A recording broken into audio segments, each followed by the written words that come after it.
Ko'pchilik misolovka ishlatayotgan paytda eng katta qiladigan 3 ta xatosi. Birinchi bo'lib, misolovkamizni shu uchidagi rezvasini ko'pchilik qattiq qotirib qo'yadi. Bu mumkin emas. Agar buni uchini qattiq qotirib qo'ysangiz, ichidagi shestrokaga nagruzka tushib, motor kuyish ehtimoli bor. Shtatning holati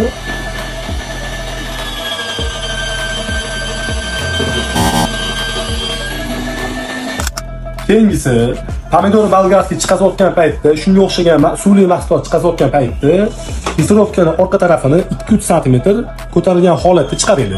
Bo'lmasa ichidagi suvi orqa motor tarafiga o'tib ketish ehtimoli bor. Ikkinchisi, go'shtli mahsulot chiqazayotganda go'sht orasida suvi yoki muzlab qolgan go'shtni hech qachon solmaydi. Ichidagi shestronkani sindirib olishingiz mumkin. Bunaqa foydali videolarni ko'rib olmaslik uchun podpiska bosib, yaqinlarga jo'natib qo'ying.